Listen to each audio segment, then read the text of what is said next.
के इस कार्यक्रम में मंच पर उपस्थित हमारे वरिष्ठ साथी, जिनके साथ मुझे लंबे समय तक काम करने का सौभाग्य प्राप्त हुआ,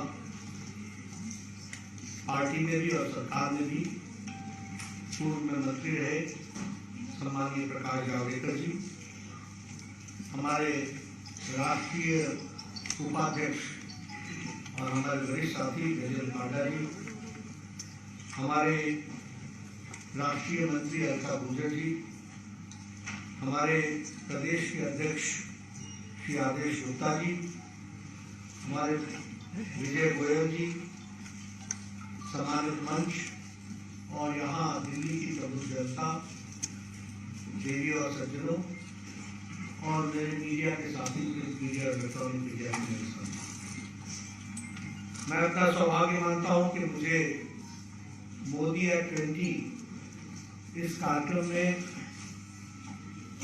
आप सबसे चर्चा करने का सौभाग्य मिल रहा है और चर्चा के साथ साथ इस किताब के माध्यम से हमारे यशस्वी प्रधानमंत्री आदरणीय श्री मोदी जी के कार्यशैली, उनकी राजनीति में देखने का नजरिया, उसको आपके सामने रखने का मुझे सौभाग्य मिल रहा है। इस सच में मेरे लिए बहुत ही ऑनर का विषय है कि आयोजकों ने मुझे इस काम के लिए चुना है। हालांकि मेरे मन में बहुत बड़ा प्रश्न है कि 30-40 मिनट में मोदी जी के जीवन के बारे में सही रूप में बता पाना, इसमें मैं कितना न्याय कर पाऊंगा, ये मेरे लिए कठिन चैलेंज है। लेकिन फिर भी मैं प्रयास करूंगा, क्योंकि बहुत मेहनत से लोगों ने डिफरेंट वॉक्स ऑफ लाइफ से जुड़कर मोदी एट 20 इसके बारे में एक विस्तृत रूप से उनके कार्यशैली के बारे में बताने का प्रयास किया है। हम सब लोग जानते हैं कि मोदी जी वन लाइफ वन मिशन, एक जीवन एक लक्ष्य, इसको वो सार्थक रूप में जीते। इसमें कहीं भी कोई कंफ्यूजन नहीं। उनका आचार विचार, सोच विचार, उनका कार्य करने का ढंग हर पल देश की सेवा के लिए समर्पित है, हर पल।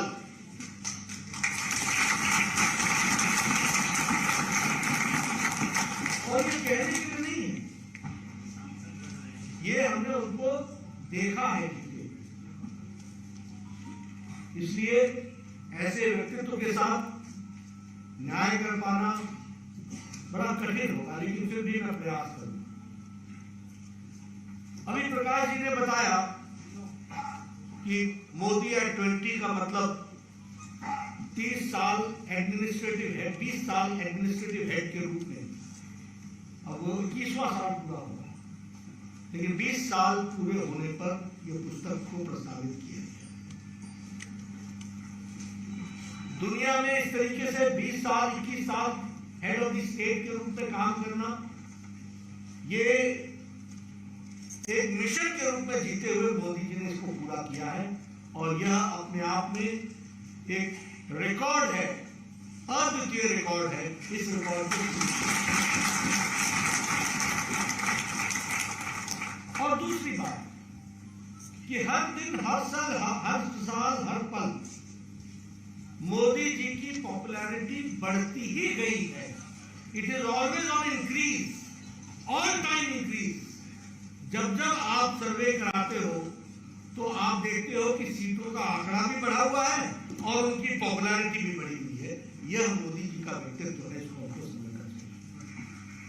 और इसलिए मैं ये मानता हूं कि जो उन्होंने जिस तरीके से जीवन को जिया है और जो इस पुस्तक में बहुत अच्छे तरीके से वर्णित है, मैं जरूर चाहूंगा कि हमारे मित्र इसको पढ़ें, खास करके जिनको सामाजिक विषय में रुचि हो, राजनीतिक विषय में रुचि। ये पढ़ने जैसा है, ये जीवन में समझने जैसा है। 50 साल का सार्वजनिक जीवन, 20 साल का एडमिनिस्ट्रेशन का जीवन, भ्रष्टाचार छू तक नहीं सकता, प्रोबेबिलिटी, और जो जीवन में एक जिसे कहा जा सकता है कि एक ऑनेस्टी के साथ जीते हुए आगे बढ़ने का, लक्ष्य को पूरा करने का माध्यम बनना, यह कोई सीखे तो मोदी जी से सीखेंगे। और उन्होंने जीवन की बहुत सी चीजों को, सोच को, समझ को, सबको बदलने का प्रयास किया। A leader with conviction, a leader with capacity, a leader who changes this is a paradigm shift. वो राजनीति के नजरिए को, देखने का नजरिए को भी बदल डालते हैं, इस बात को भी हमको समझना। और ये इतने सालों से कांग्रेस की सरकार थी, कांग्रेस यही पाकिस्तान हमारा पड़ोसी, जब मर्जी तब, जब मर्जी तब, जब मर्जी तब, जब मर्जी तब। ये ऐसे प्रधानमंत्री निकले जिन्होंने कैलीकट के समुद्र के किनारे पब्लिक फंक्शन में कहा था कि तुमने जो किया है इसका जवाब जरूर मिलेगा, और मुंह तोड़ जवाब मिलेगा। और आपको मालूम है कि सर्जिकल स्ट्राइक हुई, पाकिस्तान को भाषा समझ में नहीं आई, उड़ी की दूसरी घटना घट गई, और जब दूसरी घटना घट गई तो एयर स्ट्राइक हुई। तो उसके पहले क्या बोला उन्होंने कहा, देखिए स्टेटमेंट्स को वॉच कीजिए, नेता के बारे में पता चलता है। उनका रिएक्शन था, तुमने बहुत बड़ी गलती कर दी है, तुम्हें इसका खमियाजा भुगतना पड़ेगा। और तीसरे दिन सर्जिकल एयर स्ट्राइक हो गई, और वो भी ध्वस्त कर दिया गया। कन्विक्शन, बोलने से पहले सोचना, सोच के बोलना और बोल करके कर डालना। मैं जब वो स्टेटमेंट देख रहा था, मैंने उसी समय कह दिया, हुआ, अब रुक नहीं सकता। ये नेतृत्व के प्रति विश्वसनीयता। सरदार पटेल जहां काम को छोड़ करके चले गए, जम्मू कश्मीर, हम लोग 52-53 से हल्ला कर रहे हैं, एक देश में 2 निशान, 2 विधान, 2 प्रधान नहीं चलेंगे।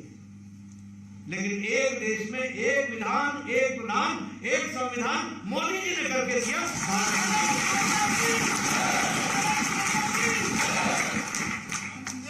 इसलिए मित्रों, यह पुस्तक मैं ऐसा समझता हूं कि ये दशकों तक इस पर रिसर्च हुई, दशकों। और मैं ये मानता हूं कि आप सब लोग सौभाग्यशाली हैं जिसको ये पढ़ने का मौका मिलेगा, इसका हमको उपयोग करना चाहिए। मोदी जी का ये जो सपना है, ड्रीम्स मीट डिलीवरी, सपनों को साकार होते हुए उसको आकार देने का काम मोदी जी ने किया है, उसको डिलीवर किया है। ये डिलीवर की खूबसूरती, इसको हमको समझना चाहिए, इसको हमको जानना चाहिए। और इस पुस्तक के 5 पिलर्स भी, जिन 5 पिलर्स मोदी जी के कार्यशैली का एक तरीका है। सबसे पहला विषय है पीपल फर्स्ट, यानी लोगों को सामने रखो, लोगों की इन्वॉल्वमेंट के साथ आगे बढ़ो, जनता की सोचो, उसकी तकलीफ को सोचो, उसके प्रति समर्पित भाव से चलो। और दूसरा है politics of unity and development. ये विकास की बात है ना, ये सबका साथ, सबका विकास, सबका विश्वास, सबका प्रयास, ये ऐसे ही मुंह से नहीं निकला हुआ शब्द नहीं है, ये बहुत सोचा हुआ, समझा हुआ शब्द है। ये इंटीग्रल ह्यूमनिज्म, एकात्म मानववाद, एकात्म मानववाद से हम आगे बढ़कर के आए तो अंत्योदय, उस अंत्योदय के अंत के लिए जो मंत्र निकाला गया वो सबका साथ, सबका विकास, सबका विश्वास, सबका प्रयास, इस बात को भी चरितार्थ है। इसलिए politics of unity and development. तीसरा है inclusive economy, Jan Dhan, inclusive economy. ये इकोनॉमी को, एक तो इनफॉर्मल इकोनॉमी को फॉर्मल इकोनॉमी में लाना, इनफॉर्मल इकोनॉमी का मतलब होता है जो जिसका कोई जोड़ गुना भाव घटा भाव है ही नहीं, पता ही नहीं चलता कैश कहां से कहां फ्लो हो रहा है, किसके हाथ में गया किसके हाथ से निकला, इसको फॉर्मल इकोनॉमी मिला। आप देखिए इस देश में बैंक की दहलीज को क्रॉस करने वाले लोगों की संख्या 2014 में 3.25 करोड़ थी। 3.25 करोड़, 130 करोड़ का देश, 3.25 करोड़ लोग ही बैंक में अपना खाता खुलवा के बैठे थे। आज 45 करोड़ से ज्यादा लोग जनधन योजना के साथ। एक गरीब व्यक्ति को भी कोई राहत मिलती है तो उसको बैंक के खाते में सीधा पैसा उसके पास पहुंचता है। ये हमको ये इकोनॉमी को इंक्लूसिव बनाने का प्रयास हुआ है। उसी तरीके से गवर्नेंस का भी पैराडाइम शिफ्ट हुआ। और तीसरा, हर एंगल में वसुधैव कुटुंबकम को ध्यान में, हम जो काम कर रहे हैं उसका देश का भला तो हो ही रहा, लेकिन देश के भला के साथ साथ मानवता का भी भला हो, दुनिया का भी भला हो, उसके साथ अपने आप को उदाहरण मैं बहुत दे सकता हूं।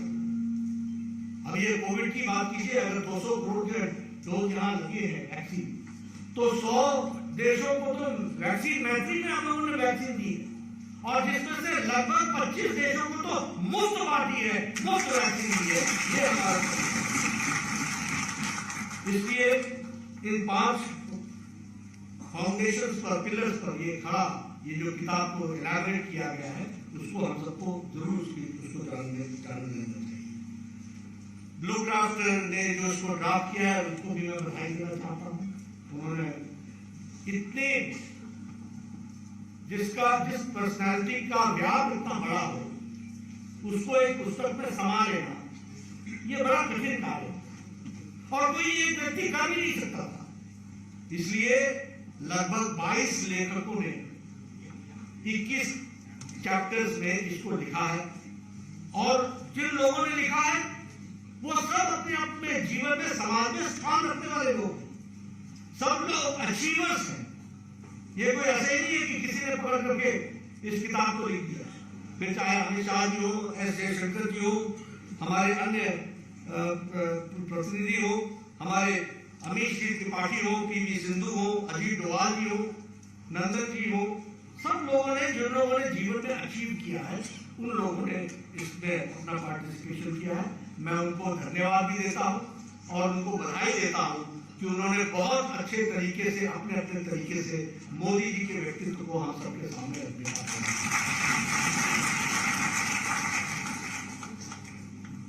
हमें इस बात को भी ध्यान में रखना चाहिए जब हम इस पुस्तक को पढ़ें कि ड्रीम्स रियलिटी में कैसे बदलती है, सपने रियलिटी में कैसे बदलते हैं, सपने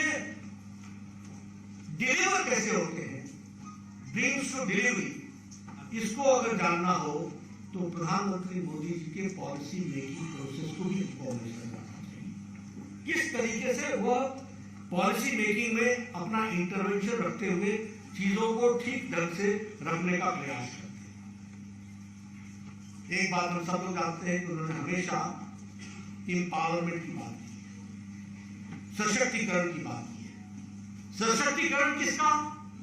गांव, गरीब, वंचित, पीड़ित, शोषित, दलित, महिला, युवा, इन सब का इंपावरमेंट करना। इसलिए policy programs with some philosophy, with some understanding, जिन पॉलिसीज के ट्रांसलेशन से समाज का भला होता है और सच में ये रेवड़ियां बांटना नहीं, सच में इंपावरमेंट करना, ये उनका हमेशा लक्ष्य रहा है।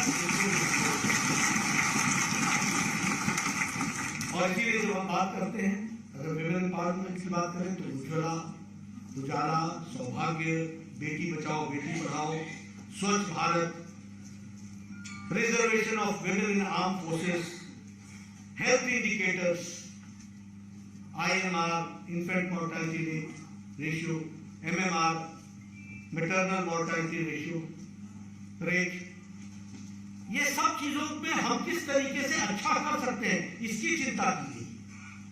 और विमेन एम्पावरमेंट की मैं बात करूं तो आपको जान करके आश्चर्य होगा कि कितनी गहरी सोच रही है। और पॉलिसी इंटरवेंशन में उनका कितना बड़ा योगदान है। ये जो नेशनल हेल्थ मिशन आया, इसके पहले गुजरात में आदरणीय प्रधानमंत्री जी ने इस कॉन्सेप्ट को रखा कि जिस दिन से महिला गर्भवती होती है वहां से लेकर डिलीवरी तक की चिंता यह सरकार को करना है और उसकी व्यवस्था। Right from conception to delivery, ये आंगनबाड़ी वर्कर्स, ये आशा वर्कर्स, इनका घर घर जाना, किसी गर्भवती महिला का पता लगाना, पता लगा के उसका रजिस्ट्रेशन करना, रजिस्ट्रेशन करके टैबलेट पे डालना, टैबलेट पे डाल करके उसको अपने सब सेंटर से जिले में पहुंचाना, जिले उसको स्टेट में पहुंचाता है, स्टेट हमारे को यहाँ पर भेजता है। एक एक गर्भवती महिला का रिकॉर्ड इस तरीके से डिजिटल दुनिया में उसको इकट्ठा किया जाता है और फिर यहां से ट्रैकिंग सिस्टम, हमारा फोन वाला कॉल सेंटर से फोन करेगा, आपने ये वाली दवा ले ली कि नहीं, आशा वर्कर आई थी कि नहीं, आपको ये इंजेक्शन लग गया कि नहीं, पहले महीने में ये आपको टैबलेट मिल गई कि नहीं, यहां से ट्रैकिंग होती है। ये गवर्नेंस का मॉडल समझने लायक है, जानने लायक है। आप हम लोग तो बड़े आसानी से कह देते ना कि हमारे यहाँ बच्चों की मरने की संख्या कम हो गई है, ऐसी ही नहीं हुई है, उसकी व्यवस्था की गई। हमारे यहाँ डिलीवरी होने वाली महिलाओं की डेथ की संख्या कम हो गई है, अब हेल्दी बेबीज हो गई है, ऐसे नहीं हो रही। उनको हर तरीके की ट्रैकिंग करते हुए, ये वाला इस महीने में इंजेक्शन लगा कि नहीं लगा, आशा वर्कर जाती है, उसको फीड करती है, फीड करके वो फीड हमारे तक पहुंचता है, यहाँ से ट्रैकिंग की जाती है, तब जाकर और फिर उसके बाद इंस्टीट्यूशनल डिलीवरी, मुफ्त में एम्बुलेंस भेज करके महिला को लाना, डिलीवरी करना, डिलीवरी नॉर्मल हो या सिजेरियन हो वो भी कराना और वापस घर छोड़ने तक की व्यवस्था और फिर आर्थिक रूप की सहायता भी दे करके उस महिला की डिलीवरी सुनिश्चित करना, ये भारत सरकार ने। इसलिए महिला सशक्तिकरण का विषय उठाया जाए, हर तरीके के इंटरवेंशन को समझना। अभी किसान की बात करते हैं, कभी किसी ने किसान की बात सोची कि किसान को भी उसकी मिट्टी कैसी है इसके बारे में जानकारी दी जाए। सॉइल हेल्थ कार्ड्स, आज 28 करोड़ से ज्यादा सॉइल हेल्थ कार्ड डिस्ट्रीब्यूट हो चुके हैं। आप देखिए हमारा किसान कितना सशक्तिकरण, उसको सशक्त हो चुका है। कैसे किया गया ये सॉइल हेल्थ कार्ड का कॉन्सेप्ट कहां से आया? ये यूरिया के लिए झगड़ा चला करता था क्योंकि यूरिया ब्लैक होता था, आधा किसानों के नाम पर था, जाता ब्लैक में था, इंडस्ट्रीज को लाठी चार्ज होता था, किसान बेचारा मुसीबत में रहता था। मोदी जी के एक इंटरवेंशन से, एक सूट से नीम कोटेड यूरिया, अब वो यूरिया और किसी काम आ ही नहीं सकता, वो सिर्फ खेत पे ही लगेगा, ये नीम कोटेड यूरिया करके। उसी तरीके से हम देखें कि हमारा देश इन्वेस्टमेंट का सेंटर बने। आज देखिए कोविड काल में सारे देश की इकोनॉमी खराब हुई, हमारी स्टेबल रही, हमारी इन्वेस्टमेंट बढ़ी, हमारा एक्सपोर्ट बढ़ गया। ये कैसे हुआ? ईज ऑफ डूइंग बिजनेस, व्यवस्था करनी पड़ती है, माहौल बनाना पड़ता है, माहौल बना करके उसको खड़ा किया जाता है। उस माहौल को पहले उन्होंने गुजरात में बनाया और अब देश में उन्होंने बनाया है। इसको हम सब लोग को ध्यान रखना चाहिए और उसको हमको ध्यान रखना चाहिए। मुझे लगता है कि ये पुस्तक इन सारी बारीकियों को समझने के लिए ये बहुत बड़ा सर्विस कर रही है, क्योंकि उन्होंने जो कला, जो उनके पास जीवन में उन्होंने सीखा, वो उन्होंने अपने में समेट के नहीं रख लिया। मोदी जी चाहते हैं कि दुनिया जाने, मोदी जी चाहते हैं कि इसका उपयोग हो और हर व्यक्ति इसी से सशक्त हो और ताकत के साथ आगे बढ़े। ये जरूर चीज और इसीलिए इस पुस्तक का हमको सदुपयोग करने की जरूरत है। अगर हम बात करें कि पॉलिसीज की, तो आप देखिए जीवन ज्योति बीमा योजना से लेकर के EPFO तक हर तरीके से डिजिटलाइज करते हुए लोगों को स्टैब्लिश करना, ये एक बहुत बड़ी खास बात रही है हमारे प्रोग्राम। मैं आयुष्मान भारत से लेकर के मानधन योजना, यानी किसान को पेंशन लग जाए, एक गरीब व्यक्ति को 60 वर्ष के बाद पेंशन लग जाए और पेंशन लेने के लिए उसको किसी दफ्तर में न जाना पड़े, सीधे उसके अकाउंट में ट्रांसफर हो जाए। ये डिजिटल दुनिया को करने का काम आदरणीय प्रधानमंत्री जी के नेतृत्व में हुआ है। उसी तरीके से प्रधानमंत्री आवास योजना, उज्ज्वला योजना, सौभाग्य योजना, किसान सम्मान निधि, हमारा जनधन योजना, ये सब डिजिटली करके दिया है। अभी अभी मुझे शायद डेट ठीक याद है कि नहीं, 31 मई था जब 11वीं किश्त 11th किश्त किसान सम्मान निधि की 2,000 रुपए वाली, उसकी 11वीं किश्त प्रधानमंत्री मोदी जी ने शिमला के रिज मैदान से एक बटन दबा करके उसको 11वीं किश्त को रिलीज किया, एक बटन। और आपको मालूम है 11 करोड़ किसानों को 15 मिनट के अंदर, विदिन 15 मिनट्स 27,000 करोड़ रुपए उनके खातों में पहुंच गए। ये आपने देखा वो स्क्रॉल चल रहा था, कितनी तेजी से कितने लोगों के खातों में ये बैंक का पैसा पहुंच गया। ये डिजिटल वर्ल्ड को इस तरीके से देखने का प्रयास किया गया। अभी हम लोगों ने 200 करोड़ का वैक्सीनेशन प्रोग्राम को कवर कर दिया। आपको लगता होगा हाँ हो गया, ऐसे नहीं हुआ है।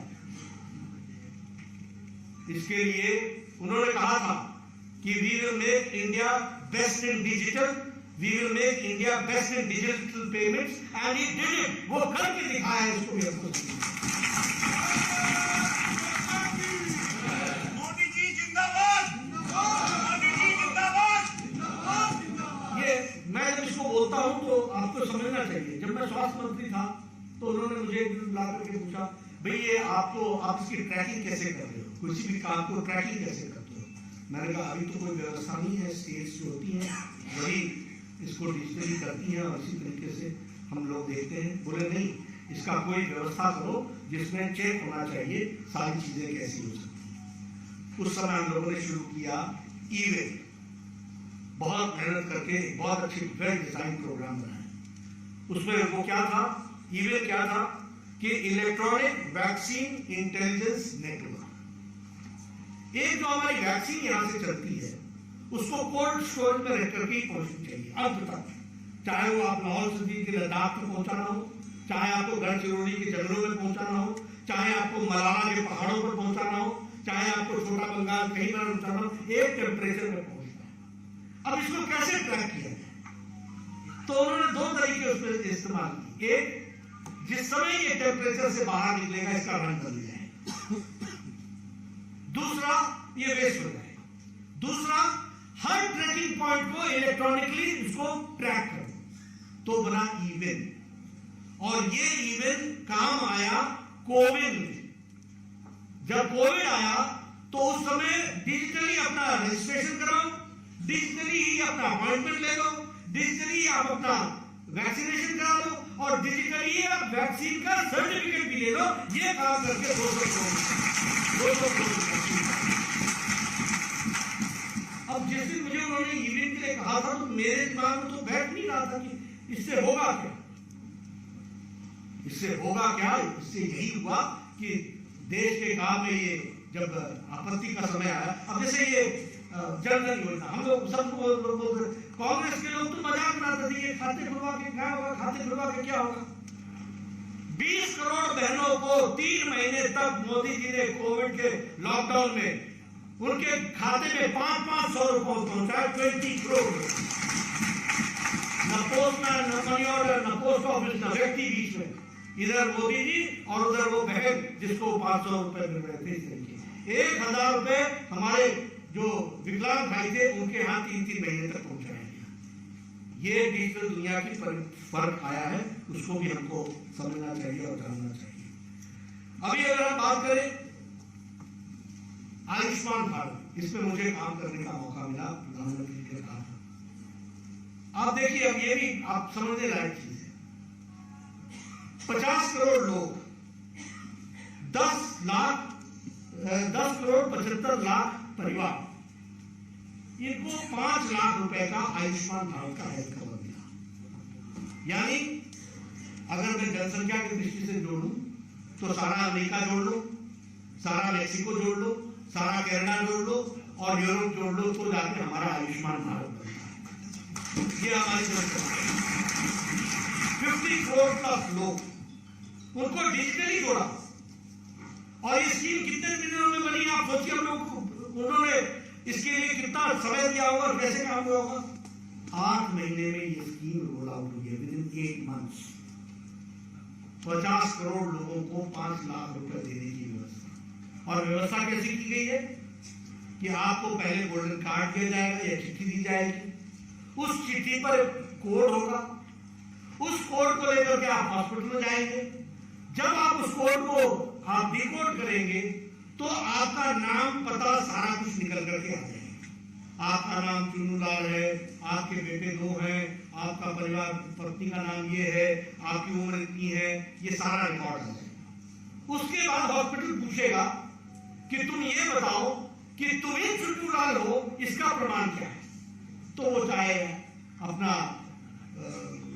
वोटर आइडेंटिटी कार्ड दिखाएगा, राशन कार्ड दिखाएगा, किसी तरीके से वो आइडेंटिफाई हो जाएगा। उसके 5-6 तरीके बताएगा।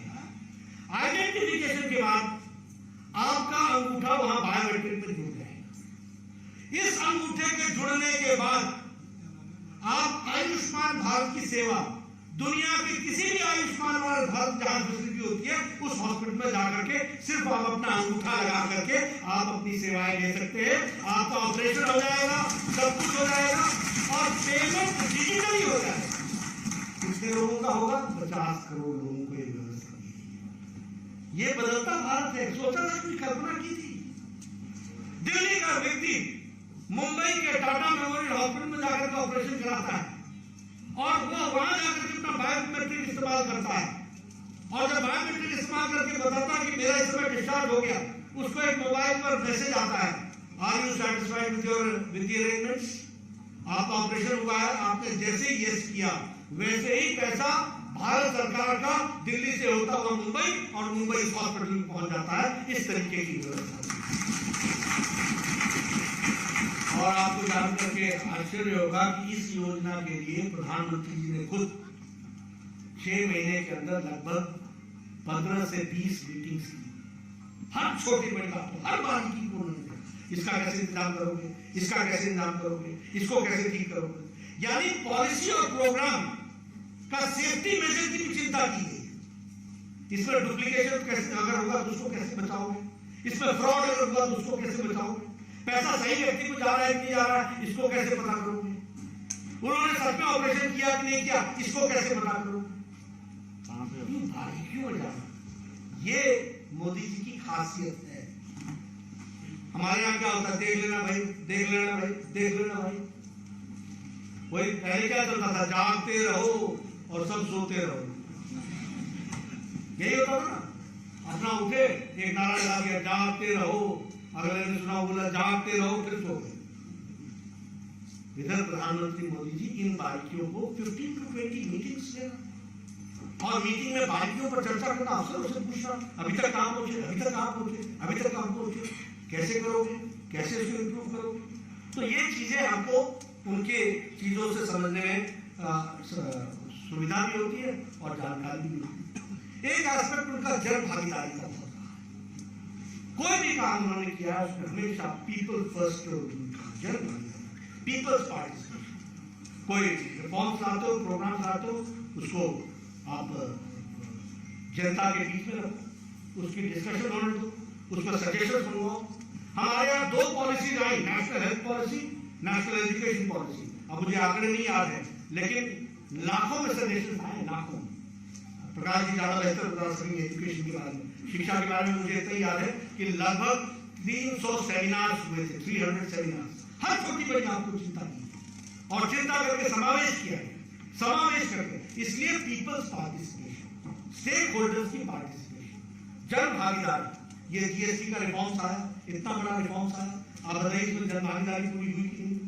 सब छोटी बड़ी, यानी ट्रक के ड्राइवर को जीएसटी से क्या लाभ हो सकता है, यहां से लेकर ट्रक के मालिक को इससे क्या लाभ होता है, यहां से लेकर प्रोड्यूसर्स को इसका लाभ कैसे मिल सकता है, और बेचने वाले को सरलीकरण कैसे हो सकता है, और खरीदार को क्या फायदा हो सकता है। इन सब की समस्याओं को समझ करके जीएसटी की जन भागीदारी में इन्वॉल्वमेंट करते हुए आगे बढ़ने का काम हुआ। ये हमको अभी प्रकाश जी ने आपको बता ही दिया नंदन हमारे नीले करीब के बारे में। उन्होंने कभी नहीं सोचा था, और मोदी जी इतने ओपन माइंड थे, जिसने आधार बनाया जो हमारी पार्टी के कैंडिडेट आनंद कुमार के खिलाफ रहा, उसने सोचा मेरा आधार तो गया, अब मैं तो साफ, ये सोच थी। लेकिन प्रधानमंत्री जी ने इस आधार को उससे समझा, कहा कैरी ऑन विद इट। और इतना ही नहीं, ये भी कहा कि मैं आधार को यही नहीं रोकूंगा, ये आइडेंटिटी कार्ड ही नहीं है, ये सारी स्कीम्स के साथ इसको सीड इन करूंगा और आधार को ही आधार बना करके आगे बढ़ूंगा। इस तरीके से इसलिए ये सोच, लक्ष्य, एक जीवन एक लक्ष्य, लक्ष्य किसके लिए? लोगों के लिए। और लोगों के लिए तो फिर अगर नंदन ने भी काम किया, अच्छा काम किया, तो उसकी भी प्रशंसा होनी चाहिए, उसको भी मान करके चलेंगे, उसको भी आगे बढ़ेंगे। शोभना जी ने जन भागीदारी की बात की। अब देखिए स्वच्छता अभियान, स्वच्छता अभियान का असर क्या पड़ा कि बेटा बच्चे को, बेटा बाप को समझाने लगा है यहां मत थूको, पान मत खाओ, गाड़ी बोल करके थूकना मना है। ये चीजें, ये यानी देश के कॉन्शियस में ही नहीं थी, देश के सोच में ही नहीं थी। लेकिन पीपल्स पार्टिसिपेशन के माध्यम से उन्होंने ये स्वच्छता अभियान, ये जीवन शैली है, ये जीने का तरीका है। और कांग्रेस के लोग मखौल उड़ा रहे, मोदी जी ये प्लास्टिक के बोतलें उठा रहे हैं, बोतल ही नहीं उठा रहे हैं, वो इस देश को उठा रहे हैं और देश की सोच को उठा रहे हैं।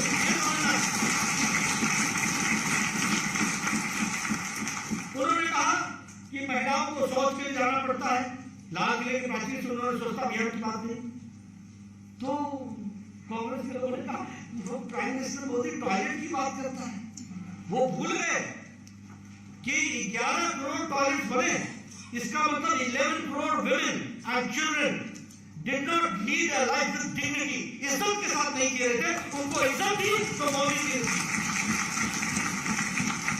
ये इसलिए मैं जरूर ये कहूंगा कि मूवमेंट को जब हमको समझना हो तो इन सारी बातों को हमको ध्यान में रखना चाहिए।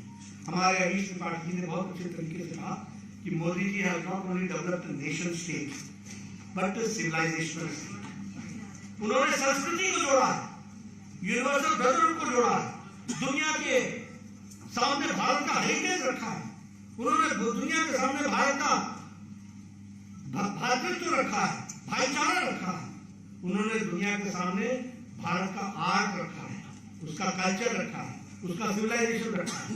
उन्होंने कोई, अब देखिए वन डिस्ट्रिक्ट वन प्रोडक्ट, इसको प्रोड्यूस आगे बढ़ा।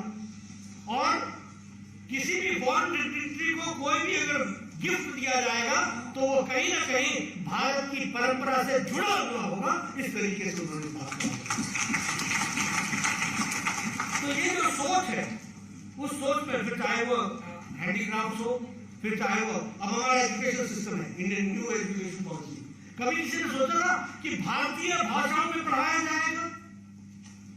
नई एजुकेशन पॉलिसी में भारतीय भाषाओं में, रीजनल लैंग्वेज में पढ़ाया जाएगा ताकि भारत का बच्चा आगे बढ़े, और फिर वो जब बढ़ जाता है तो ठीक है, जो लैंग्वेज की जरूरत हो। तो इसलिए इतना ही नहीं, हर चीजों में उसको जोड़ने का प्रयास किया। अमित शाह जी की जो उसमें आर्टिकल है वो पढ़ने लायक। उन्होंने हम मोदी जी के जीवन में किस तरीके से कैसे कैसे वो आगे बढ़े और कैसे कैसे उन्होंने सारी चीजों को रखा है, उसको बहुत खूबसूरती से रखा है। लेकिन आज जो हम बोलते हैं, अभी हमारा परिचय करा रहे थे, दुनिया की सबसे बड़ी पार्टी का नेतृत्व, अब इसकी कहानी उस कहानी में, उस पुस्तक में अमित शाह जी के आर्टिकल में है। वो अध्यक्ष थे, वो गए मोदी से मिलने, उन्होंने कहा हमारी मेंबरशिप शुरू हो रही है, मेंबरशिप ड्राइव शुरू हो रही है और मेंबरशिप ड्राइव में हम लोग इसको करें। मोदी ने तुरंत कहा देखो भाई, वो घिसे पीटे तरीके से मेंबरशिप नहीं करना। मेंबर कौन बनाता है? मेंबर बनाता है। मेंबर कहाँ होता है? जहां कार्यकर्ता होता है। तो जहां कार्यकर्ता होता है वहीं तुम कार्यकर्ता बनाते हो, जहां तुम नहीं हो वहां कैसे पहुंचोगे? वहां तो तुम पहुंचते नहीं हो। कोई नया तरीका ढूंढो, पार्टी को बड़ा करना, जहां हम नहीं है और जहां लोग हमारे साथ जुड़ना चाहते हैं उनको करो। उन्होंने कहा कि आपको स्कीम सोच के रहिए। हम लोग, मैं उस समय जनरल सेक्रेटरी था, आदरणीय अमित शाह जी कार्यालय आए, वापस लौटे, हमने कहा मेंबरशिप ड्राइव शुरू करो ना, नए सिरे से सोचना होगा सारा, नया करो। फिर बैठे, बोले डिजिटली करना होगा। फिर बैठे डिजिटल दुनिया के लोगों को, एक्सपर्ट्स को बुलाया कि हम मिस कॉल से बना सकते हैं क्या, मिस कॉल से 2 आदमी ना बने इसकी चिंता कर सकते हैं क्या, फ्रॉड ना हो इसकी चिंता कर, बहुत अच्छे से डिजाइन करके फिर उसके बाद मिस कॉल से, यानी कोई व्यक्ति किसी भी जगह पर हो, वो एक डिक्लेयर्ड नंबर पर जब करता है तो हमारी मेंबरशिप करती है। और इस मेंबरशिप के साथ उन्होंने तुरंत टोका जब हम लोग दूसरी मीटिंग में प्रेजेंटेशन के लिए गए, भाई इसका मतलब ये नहीं कि यही समाप्त होना है, जो नंबर आता है उसको वेरीफाई करके कार्यकर्ता को भेज करके उसको वहां पर वेरीफाई करना है, तब जाकर के परमानेंट मेंबर बनेगा, इसकी चिंता करनी। और इस तरीके से हम 11 करोड़ हमारे डिजिटल वर्ल्ड में 11 करोड़ हमारे, और इस बार 6 करोड़ और जुड़े, हम 70 करोड़ तक पहुंच गए, 17.5 करोड़।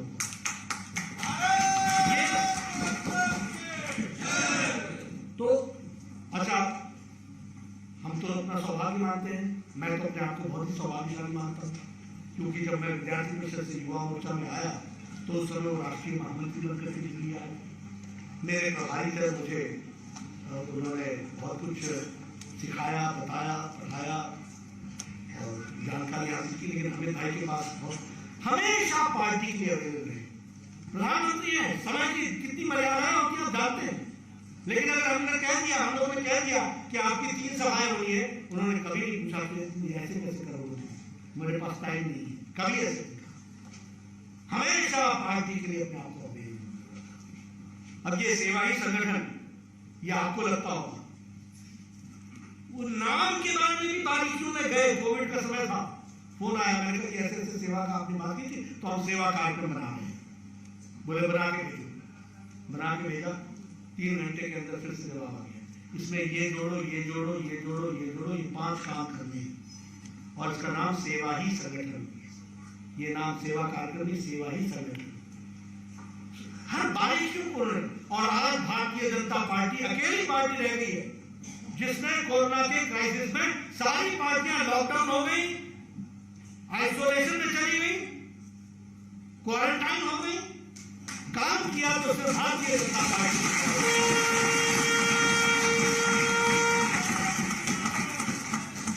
अभी एस जयशंकर अपने लेख में लिखते हैं कि वो बतौर मुख्यमंत्री चाइना गए, ये वहां सचिव थे, एम्बेसडर थे चाइना में, एस जयशंकर को बुलाया उन्होंने मुख्यमंत्री जी ने, मोदी जी ने, और कहा कि उस समय केंद्र में मनमोहन सिंह की सरकार थी, और कहा कि चाइना के परिप्रेक्ष्य में भारत की विदेश नीति क्या है, ये हमको बताओ, और मैं उस लाइन को क्रॉस नहीं करने वाला हूं, उसके अंदर ही रह करके काम करने वाला हूं, ये दूरदृष्टि रखने वाले अंदर इसको समझना चाहिए। मुझे याद है जब मैं विधानसभा में विपक्ष का नेता बना, वो मेरे प्रभारी बने, पहले बार मीटिंग हुई, उनका तुम कैसे करते हो विपक्ष का काम, मैंने कहा ऐसे करते हैं, ये आता है, वो आता है, इस तरीके से करते हैं, लोगों को जोड़ते हैं। बोला हमारे पास कोई साइंटिफिक तरीका है, बोला साइंटिफिक तो नहीं है, इकट्ठा करते रहते, जो मिलता है वो करते। बोले अपने ऑफिस को इक्विप करो, हर दिन की अखबार निकालो, हर दिन के अखबारों पर रिसर्च करो, सरकार के जो तुम विपक्ष के नेता हो, सरकार के विरुद्ध में चलने वाला हर न्यूज आइटम को बनाओ, बना के एनलिस्ट करो, एनलिस्ट करने के बाद जब विधानसभा का सेशन लगे तो जिस पर सबसे ज्यादा चर्चा लोगों ने अखबारों में मांग की है, वहां से चर्चा शुरू करो। दूसरी बार आए तो उन्होंने कहा तुमने जिले घूमे, मैंने कहा घूमता रहता, बोला ऐसे नहीं घूमना, नोटिफाई करो कि फलानी तारीख को फलाने बजे मैं नाहन के सर्किट हाउस में आऊंगा, जिन लोगों को भी सरकार से कोई नाराजगी है या कोई प्रश्न है जो पूछना चाहता है, वो आकर के मुझसे मिले, विपक्ष के नेता के रूप में मैं उसको विधानसभा में उतरने का प्रयास करूंगा। और मैंने काम शुरू किया, सच में मैं 1 महीने के अंदर एस्टैब्लिश विपक्ष का नेता बन गया, एस्टैब्लिश। तो हर चीज में हम लोग जब जाते हैं कोई भी काम लेकर के, हमें मालूम है कि ये जो मैं स्कीम लेके जा रहा हूं ना, इसका फर्स्ट राउंड में तो 70% तो इसका शक्ल बदल दी जाएगी, क्योंकि हर चीज में सोच रही है, सोच करके गहराई से उसको पूरा करने का प्रयास करते हैं। और इसीलिए एक समय जब देश में चलता था कि सब चलता है, उसकी जगह पर अब लगता है बदल सकता है, बदल जाएगा। ये बात मैं बहुत सी बातें आदरणीय प्रधानमंत्री जी के बारे में कह सकता हूँ, लेकिन समय की मर्यादा है और मैंने जैसे कहा कि वो हर कुछ सोच करके करते हैं। अभी उन्होंने लाल किले के प्राचीर से 5 बातें कही, विकसित भारत। अब देखिए अमृत काल में हम लोगों को मौका मिला अगले 25 साल काम करने। विकसित भारत, विकसित दिल्ली, उसी के साथ साथ विदेशी विचारों की जंजीरों से बाहर निकलो। अब जंजीर को पेड़ में नहीं सिर्फ फंसी है, जंजीर हमारी सोच में है। उस सोच को बदलना पड़ेगा, उसको हमको समझना पड़ेगा। और इसी तरीके से उन्होंने कहा कि अपने विरासत का प्राइड रखो, गौरव रखो, उसको संभाल करके ले चलो, एकता दिखाओ, कोई धर्म, कोई मजहब, सबको साथ में लेकर चलना, बीच में खड़े, कोई जाति नहीं, कोई पार्टी नहीं, सबका साथ, सबका विकास और अधिकारों के साथ साथ कर्तव्य बोध भी। अब देखिए ये लाल किले की प्राचीन का अगर आप भाषण को स्टडी करेंगे तो यह भाषण ऐतिहासिक तो है, ऐतिहासिक है, लेकिन आप याद रखिए कि 2047 में इसकी रिसर्च होगी कि जो उन्होंने 2022 में कहा था उसका क्या असर पड़ा और कितना हम आगे गए, उस पर रिसर्च। यानी इतनी दूरदृष्टि रख करके काम करने का नेतृत्व आदरणीय मोदी जी ने है और ऐसे नेता देश को मिले हैं, इसका भरपूर लाभ उठाने की आवश्यकता है। और मैं पहले ही आपको कह चुका हूं कि मोदी जी के व्यक्तित्व के साथ कुछ चंद मिनटों में न्याय करना असंभव है, लेकिन हाँ एक बुनियादी सोच के साथ उन्होंने देश की गवर्नेंस में, अभी ये सीएम कॉन्फ्रेंस होगी, मैं जब अध्यक्ष बना उन्होंने कहा देखो इसको रेगुलराइज कर दो सीएम कॉन्फ्रेंस को, हर 3 महीने में होनी चाहिए। आपको मालूम है आज भारतीय जनता पार्टी का एक गुड गवर्नेंस सेल है, हर 3 महीने पर चीफ मिनिस्टर्स की मीटिंग होती है, होल डे मीटिंग होती है। मीटिंग में इतनी बारीकियों में वो जाते हैं। आपने ये किया तो आपने दिल्ली को देखा था, दिल्ली की स्कीम पड़ी थी, जाना था, उसको कितना आपने आगे बढ़ाया है, इसको आपने कितना बढ़ाया है, एजेंडा दिया था, गुड गवर्नेंस उस पर वर्क करती है। क्यों? क्योंकि हम लोग कुर्सी पर बैठने नहीं आए हैं, कुर्सी पर बैठकर देश प्रदेश का विकास करने आए हैं, उसका परिवर्तन।